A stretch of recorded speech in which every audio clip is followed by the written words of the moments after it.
Organ penyusun sistem gerak adalah terdiri dari tulang, otot, sendi. Ada juga komponen sistem gerak yaitu tendon, ligamen, saraf, dan yang pertama adalah tulang. Berdasarkan kepadatan, tulang terbagi menjadi dua, yaitu tulang rawan dan juga tulang keras. Tulang rawan adalah tulang yang disusun oleh sel-sel tulang rawan yang banyak mengandung zat kapur dan zat perekat. Terus kalau tulang keras adalah tulang yang memiliki struktur yang keras dan padat. Jenis tulang ini tersusun oleh osteoblastos, sel pembentuk tulang yang mengandung banyak zat kapur, diantaranya sel tulang keras dengan sedikit sel perekat. Yang kedua adalah otot. Otot adalah alat gerak aktif yang terdapat pada tubuh manusia. Otot terdiri dari sel-sel penyusun otot. Otot terbagi menjadi 3 bagian, yaitu otot lurik, otot polos, dan otot jantung. Otot lurik terdapat pada rangka tubuh manusia, sehingga otot ini sering disebut juga dengan otot rangka. Otot lurik memiliki sarkamer. Sarkamer adalah unit struktural dasar pada saraf otot, di mana fungsinya memberikan kontraksi pada tubuh atau otot, di mana ketika kita mengalami sentuhan, sarkamer ini akan memberikan koneksi ataupun akan memberikan suatu jaringan sehingga tubuh manusia dapat merespon itu. Yang kedua adalah otot polos. Otot polos terdapat di dalam organ-organ bagian dalam tubuh manusia, organ pencernaan, organ pernapasan, kantung kemih, dan pembuluh nadi. Otot polos ini adalah salah satu organ di mana bekerja secara sadar maupun tidak sadar, bahkan ketika manusia sedang tidur. Jadi, walaupun otot polos ini bekerja sadar maupun tidak sadar, otot polos ini hanya memerlukan sedikit energi daya untuk memenuhi kebutuhan organ pencernaan, organ pernapasan, kantung kemih, dan pembuluh nadi. Karena mereka hanya memerlukan sedikit energi atau daya yang diberikan dari otot polos itu. Yang ketiga adalah otot jantung. Otot jantung adalah struktur penyusun otot jantung itu sendiri. Otot jantung juga memiliki sarkamer, sama seperti otot lurik. Otot jantung memiliki sarkamer, di mana sarkamer ini juga dapat memberikan reaksi terhadap tekanan yang melibatkan jantung.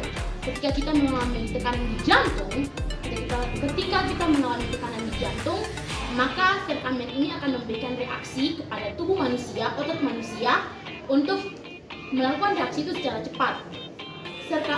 Otot jantung juga membantu saluran sel darah untuk membawa sel-sel darah, jaringan darah kepada jantung itu sendiri.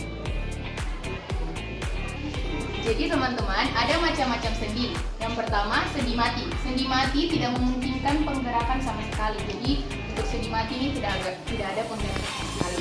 Yang kedua, sendi kaku. Sendi kaku memungkinkan penggerakan yang terbatas. Tidak sama dengan sendi mati tidak bergerak sama sekali, tapi sendi kaku bergerak namun terbatas. Yang ketiga, sendi pelana. Sendi pelana memungkinkan penggerakan mirip pelana dengan menggenggam kuda. Yang keempat, sendi engsel. Sendi engsel memungkinkan penggerakan suatu arah. Yang kelima, sendi putar atau sendi yang memungkinkan penggerakan berputar. Yang keenam, sendi engsel. Sendi engsel memungkinkan penggerakan satu arah seperti engsel. Yang terakhir, sendi peluru, sendi untuk melakukan gerakan ke segala arah. Terakhir, sendi luncur. Sendi luncur memungkinkan gerakan menggeser.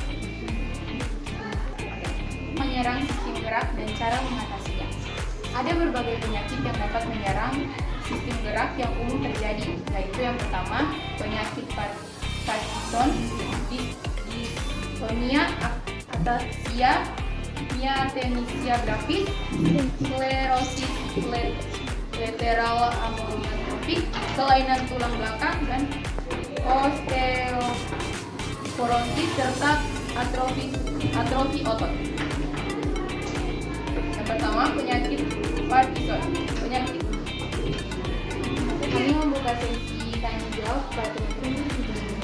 Tanya, apa perbedaan dari otot polos, otot jantung dalam proses pergerakan? Menurut kelompok kami, otot polos berfungsi untuk memberikan sedikit energi. Yang kami ketahui, otot polos berfungsi untuk memberikan sedikit energi kepada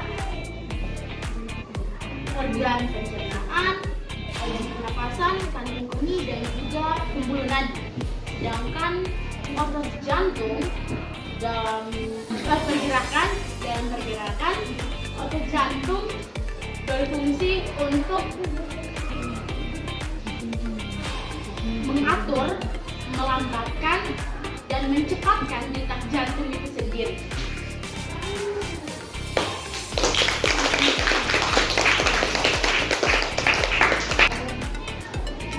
Ya baik, sekian dari hasil presentasi kami. Kami mohon maaf jika dalam presentasi kami ada kata atau pengucapan yang tidak sesuai dengan teman-teman. Kami mohon maaf dan kami akhiri. Sekian dan terima kasih.